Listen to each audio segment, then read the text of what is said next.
It's time to evacuate. You're going to need an emergency kit, but what should you have in it? Find out on this edition of the Texas Insurance Podcast. I'm Ben Gonzalez. Today we're talking with Blake Matthews from the Texas Division of Emergency Management about disaster kits and what goes into them. If you find this information useful, please like and subscribe to the Texas Insurance Podcast and share it with your friends and family. Hey Blake, thanks so much for doing this with us today. Thanks for having me. Tell us about emergency kits. Are they really important for every family to have?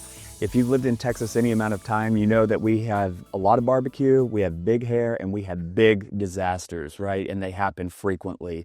Just this year alone, we've already seen multi-million-dollar or billion-dollar disasters across the country. We've had a big winter storm that started right here in Texas and moved along the Gulf Coast, right? The first blizzard in history. So if you live in Texas, you are going to encounter disasters, whether that is tornadoes, hurricanes, extreme wind, extreme fire. We run the spectrum here from one end to the other, so it's important to be prepared, and we can't stress that enough, that preparedness really is the key. Okay, and part of being prepared is kind of having these kits, so what goes into the emergency kit? Well, first of all, the essentials, right? So if you find yourself unable to access services, you're going to want to have a supply of food and water. 1 bottle or 1 gallon per person per day generally is what is recommended, at least for 3 days. So those are the first things that should be in a kit. Food and water. Food and water, exactly. Then you're going to want to think about, especially in our world, chargers, right? For your devices, right? Things like that. Things for your kids to keep them busy when television isn't, available. The iPad is down or whatnot. So make sure that you've got your chargers. Then maybe a first aid kit, right? You just never know.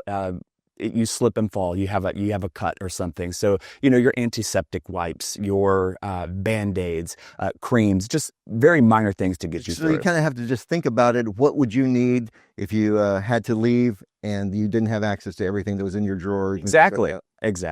And Blake, you brought us a kit that we can take a look at today? Yes, sir. As an example? Yes, sir. So this is a backpack, and it doesn't have to be overly big, right? It doesn't have to be a duffel bag or a suitcase. But for example here, now this is a little bit more advanced than what most people would have in their home kits, but a hard hat, right? So if you find yourself in a situation where you have debris that is cleaning out limbs, exactly. A good pair of gloves, always a good idea, right? Whether it's for hot, cold, or touching something that is splintered.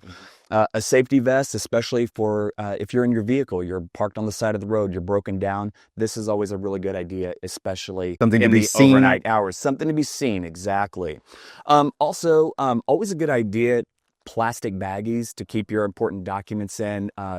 Hygiene items such as deodorant, toothpaste, toothbrush, things like that. Again, always a good idea. So we're thinking we might not be in the house for days possibly, and so we want some of these basics. Especially again, if you're on the road, I think it's always a good idea. But again, if you are without essential services for a few days, which in Texas disasters, we're known for big disasters, it could be a couple of days before services come back online. So having your toothpaste, your shampoos, your dry hairspray, whatever it is that keeps you comfortable, I think is a good idea.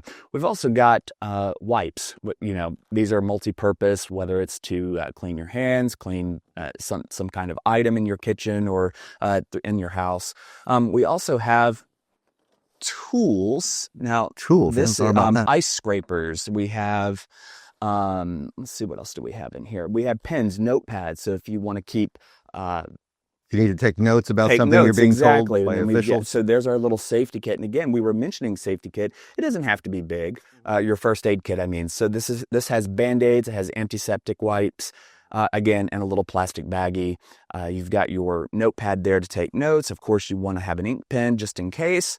And again, all of this is wrapped up in plastic baggies to help protect it. Yeah, and this is just again kind of a broad overview of what would go in a general safety kit, but they could be more specific to your family's needs. Right. If you have more children, maybe include more play toys or more diapers, formula, things of that nature. If it's more of an adults only safety kit, again, the chargers, make sure you have your paperwork and everything that you would need to sustain you for a couple of days, medications. Right, the drugs that you're going to need on a daily basis. Okay, so these are some of the items that you recommend people have, but obviously the food and the water is the basis for the kit.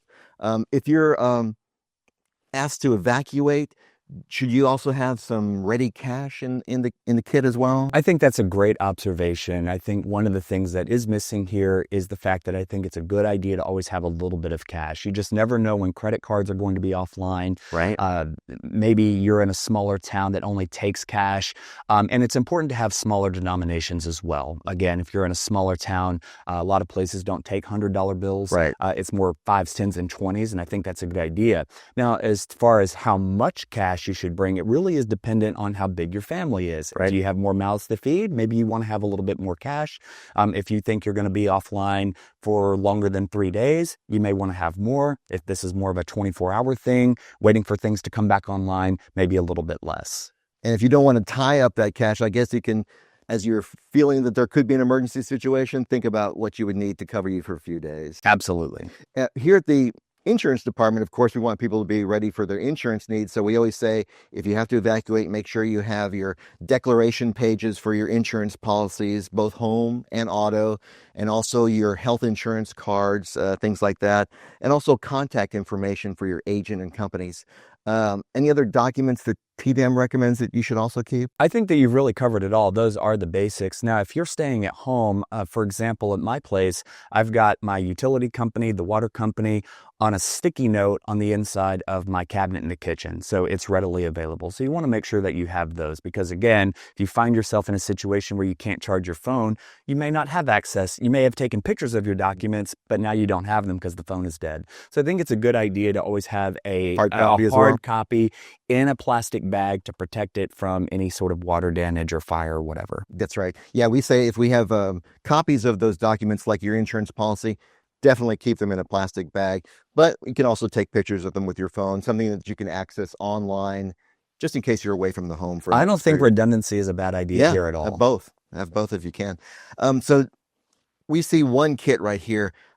Is that going to be like for the whole family? Does everybody have their own individual kits? Or I think this serves as a good baseline for what somebody would need. If you feel more comfortable that everybody has their own kit, then by all means go ahead and do that. But I think a really good emergency kit, again, is not only going to have your food, water, and your chargers, but it's also going to have a small first aid kit, your Band-Aids, your pain relievers, septic wipes, things like that. And it wouldn't be a bad idea to also include maybe a few changes of clothes, underwear, socks. You don't realize how miserable it is to walk around with wet feet until your socks are wet, right? Mm-hmm. So I think it's a good idea to keep things like that on hand as well. So kind of gauge what your family would need. Correct. If your children want something specific, but a good family kit is the way to go, and be ready to leave if you have to. Absolutely, because sometimes if an evacuation is called, it's pretty expeditious, or they try to expedite those things. Yeah, you don't have much time. Exactly. And this would work whether we're trapped at home and need that extra food and don't have, or if we have to evacuate. Exactly. It's the same kit. It's the same kit. That's right. And we've also seen some advice that it's a good idea to keep some emergency supplies in the car. And I guess that's also important in case you get separated. So what do we put in our car kits? Your car kit should look very much like your home kit, right? Food, water, blankets, chargers. But in this case, maybe jumper cables, right? That would car-specific stuff. Car-specific stuff. Maybe a compressor, some run flat. Or if you're I say a colder climate, but we get snow and ice here in Central Texas as well. Maybe have a bag of sand or some cat litter to where if you find yourself on an icy road, you can't get traction, throw some sand or cat litter under the tires to help kind of get you going. Something to get you out of a ditch. That's right. Like that. Well, Blake, we've given people a lot to think about. We've got home kits for evacuation, stuff to keep in our car. If they need a refresher or they want a checklist, is there a place they can go to see what should be in a kit? Yes, you can go to texasready.gov, and there's a full website, not only how to build a kit, but what should go in a kit. Perfect. So being prepared is important because we don't want to be scrambling at the last minute.